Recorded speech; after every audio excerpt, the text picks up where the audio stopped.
Welcome to CHI's Beyond Belief. We're in week 6, creation. This will be the last week on Ricoeur's religion, atheism, faith. A little bit of review before we begin. Last week we looked at repetition as it functions in Ricoeur's argument. And there are 4 different ways that this emerges as a form of consolation which comes through an act of consent. Looking to recollect forward, the present and the future forces us to confront reality without protection or accusation. And so here are the 4 ways that Ricoeur argues this offers consolation without the corrupting elements of religion. First, at a biblical level, he suggests that the conclusion of the book of Job, where Job receives back twice what he lost, offers a repetition rather than a gift through the logic of retribution. Ricoeur discusses this as, quote, the fulfillment of hearkening and seeing, connecting Job's ability to have the world gathered in a word and to participate in this. Second, at a philosophical level, Ricoeur connects this to our participation in language. It blends logos as that which gathers and phusis as that which surpasses. A repetition looking to add meaning to a second installment of an event in the world that gains significance in its recurrence consoles as we prevail in our participation and through our participation. Third, Ricoeur adds that repetition helps us to avoid resignation, the logic of vengeance that Nietzsche ultimately finds himself mired in. Consolation, viewed from this lens, becomes, quote, deliverance from vengeance, end quote. Finally, we discussed briefly how repetition structures the whole of Ricoeur's argument. It is a way of understanding how religion and atheism become related to the tragic faith that Ricoeur describes. This faith, the tragic faith, is a repetition of the truths of both religion and atheism, but one that adds meaning to the previous stages. So that was last week. This week, tonight is the final class on Ricoeur's religion, atheism, faith, and we'll look at the function of creation as a part of the act of consent at the heart of a creative faith. We begin with an examination of vengeance, then examine dwelling, poetry, and creation as parts of how we perform a tragic faith. So we'll start on 466 and talk about vengeance. Ricoeur spends a bit more time discussing vengeance, defining it as, quote, the will in self-opposition and therefore resentment against time. He states, quote, the fact that time passes is the catastrophe which causes the will to suffer and on which the will takes revenge by denouncing that which passes because it passes. To overcome vengeance is to overcome the negation within the affirmation, end quote. Put otherwise, Ricoeur interprets Zarathustra's anguish against time's passage in terms of its effects on the will. The yes-saying that Nietzsche promotes is limited by the resentment that lingers at its heart. The Nietzschean will is a defiant will, but because it remains defiant, it cannot overcome that which it defies. Ricoeur claims that, quote, Nietzsche's work itself is infected with the spirit of vengeance to the very extent that it remains an accusation of accusation, end quote. By continuing to perseverate on the problem of accusation, a Nietzschean will keeps it alive.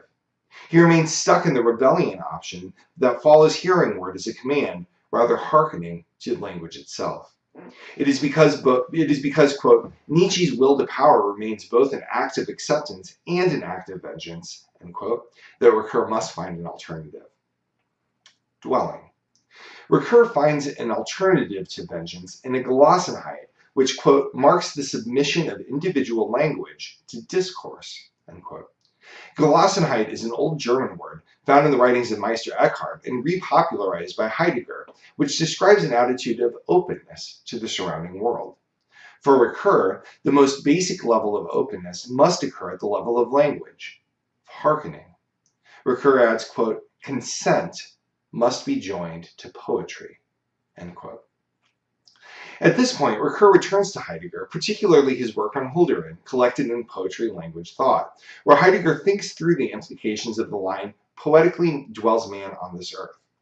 Here's Ricoeur's thoughts, quote, to the extent to which the poetic act is not a pure extravagance, but the beginning of the end of a wandering by the means of an act of creation, poetry makes it possible for man to dwell on earth. This occurs when my normal relationship to language is reversed, when language speaks. Thus, man responds to language by listening to what it says to him, end quote. Earth and dwelling are loaded terms in Heidegger's writings. Earth, for Heidegger, is that thingly element that grounds and concretizes our existence, whose nature is to refuse and to conceal. To dwell requires that we connect language to place in a creative way. The easiest way to think of dwelling is in contrast to living or occupying a place. These two modes of being, perhaps in a hotel room or in a lobby, require that we do not leave ourselves behind in the anonymous chairs and beds that briefly contain us. To dwell in a place means to own its history, to know its future, to find ourselves entangled with it in such a way that it becomes an extension of us. We cannot dwell merely by constructing new homes. We dwell, initially, in language, and make language and discourse the foundation of wherever we find ourselves. That's what it means to dwell poetically. Unsurprisingly, Ricoeur adds, quote, dwelling is another name for Kierkegaard's repetition. It is the opposite of fleeing, end quote. To dwell requires that we concretely present ourselves in the future of a place. Poetry. Lest we all feel afraid of sonnets, Ricoeur reminds us that poetry is larger than meter or rhyme. He writes, quote, poetry is more than the art of making poems.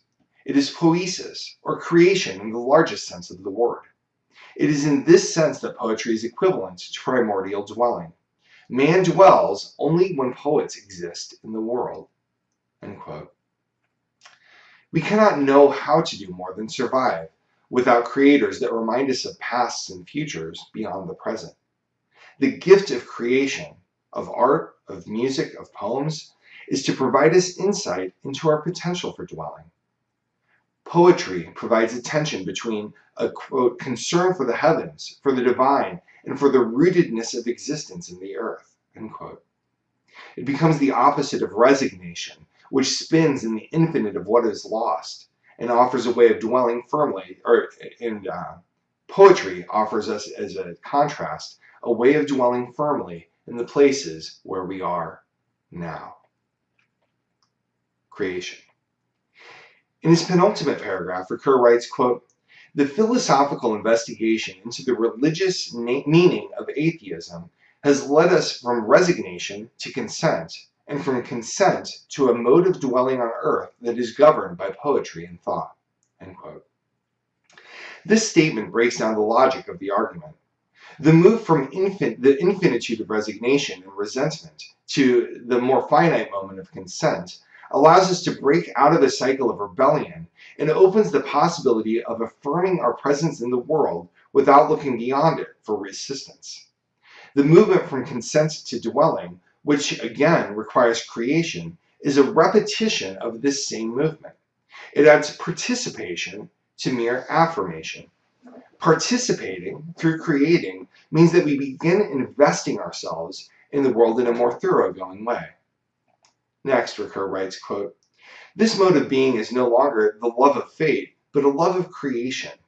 Such a fact suggests a movement from atheism toward faith. The love of creation is a form of consolation which depends on no external compensation and which is equally remote from any form of vengeance. Love finds within itself its own compensation. It itself is consolation, end quote. Ricoeur provides a twist on Nietzsche's Amor Fati, the love of fate, to find the importance of love itself. The love of creation, for all love is a love of something, allows us to become more open to the world in which we dwell. Remember, though, that creation is still based in hearkening. It's still making visible that which one heard. Creation isn't technologization, it's not mass production. To create requires that we hearken to language, and in our participation, allow ourselves to openly love the world around us in such a way that we gather more things into the loving participation that we have discovered. To engage in this form of loving creation requires nothing beyond its own recreation, giving back to the world by making visible the consolation we gathered through hearkening to word. Further, Ricoeur's understanding of dwelling seems important. It is only as creators who faithfully reproduce around them what was gleaned in hearkening that we can dwell on the earth. Those trapped either in obeying religion or rebelling against it are tilted away from dwelling. They ultimately inhabit unrealizable spaces.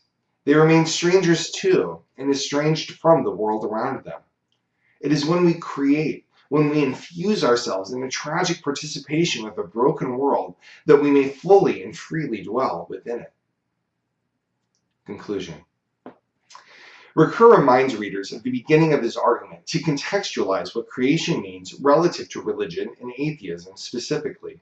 Quote, "We have thus indicated a certain correspondence between this philosophical analysis and an interpretation of the kerygma which is faithful to the origins of the Judeo-Christian faith and at the same time bears a contemporary significance. Biblical faith represents God, the God of the prophets and the God of the Christian Trinity, as a father. Atheism teaches us to renounce the image of the Father." End quote. This analysis provides a very compact rendering of the major terms discussed. It is as Father that we find consolation, accusation, providence, protection, retribution. Ricoeur continues, quote, "Once overcome as an idol, the image of the Father can be recovered as a symbol. This symbol is a parable of the foundation of love. It is the counterpart, within a theology of love, of the progression that leads us from simple resignation to poetic life. I believe that such is the religious meaning of atheism. An idol must die so that a symbol of being may begin to speak." End quote. Ricoeur contracts the problem to one of idolatry, which renders God as a certain kind of thing. Idolatry desires to make the abstract concrete in a certain kind of way. The production and worship of idols comes from the primitive desire for consolation, or the consolation of the earlier form. We thirst for certainty, and the idol's objective presence lets us believe that we have found it. But the idol never points beyond itself toward that which is beyond it. It traps our gaze, and therefore our worship. A symbol always admits to its imperfections. Symbols point beyond themselves, while also participating in that toward which they point, like a flag which points away from itself toward a country, but nevertheless is treated as a powerful thing in its own right. To listen to the criticisms of atheism is to allow our need for certainty to die with the ideas about God that we've calcified into an idol.